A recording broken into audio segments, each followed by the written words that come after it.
मातृत्व का सम्यक बोध ही नवरात्रि का मूल। भाग 1। नवरात्रि के 9 दिनों में संपूर्ण देश मातृमय हो रहा है। हम सभी देशवासियों का मन अपने मूल में उतरने की कोशिश में है। मनुष्य अपने जन्म और जीवन के आदि को यदि सही ढंग से पहचान सके, उससे जुड़ सके, तो उसके सारे पाप ताप अनायास ही शांत हो जाते हैं।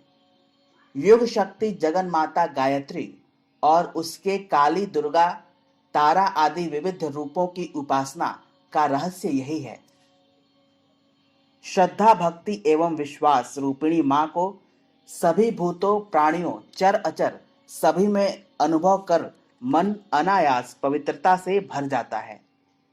माँ की उपासना से हमारी आत्मा को ढांपने वाला कुहासा कुछ कुछ ही सही हटता है। नवरात्रि के पर्व की खासियत यही है कि समग्र भारतीय मन समेकित रूप में माँ के द्वार दरबार पर आ खड़ा होता है। सभी की कोशिश रहती है अपने अनादि और आदि को देखने की, अपनी अनंत जीवन यात्रा को आगे बढ़ाने की, जिसमें कुछ भी पुराना नहीं होता, नित्य नया नया घटित होता रहता है। माँ की शक्ति के प्रभाव से बीज और वृक्ष का चक्र यूं ही चलता रहता है। जीवन चक्र का कोई भी सत्य हो, उसमें बीज अवधारणा में है। बीज का अंकुरण, उसका पौधा बनना, तना बनना, फूल बनना, फल बनना और फिर बीज बन जाना, समूचा वृक्ष फिर से बीज में समा जाता है।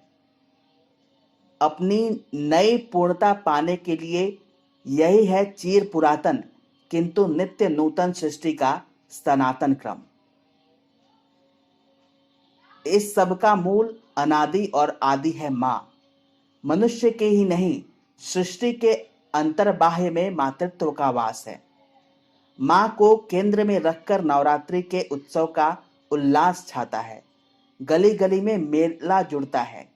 इन मेलों का भी अपना एक खास कोमल मन होता है। मानव मन में समाई भाव संवेदना की अभिव्यक्ति होता है मेला और मिलन।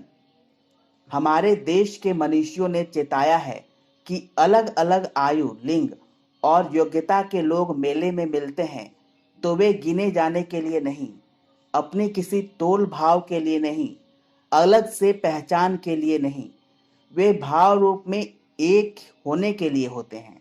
सबकी अलग अलग मनौतियाँ होती हैं, सब अलग अलग आए होते हैं, लेकिन माँ के द्वार पर सबका मिलन मेला महान मांगल्यमय होता है। विषम होते हुए भी सब एक क्षण के लिए सम हो जाते हैं। अखंड ज्योति, अप्रैल 2002। धन्यवाद।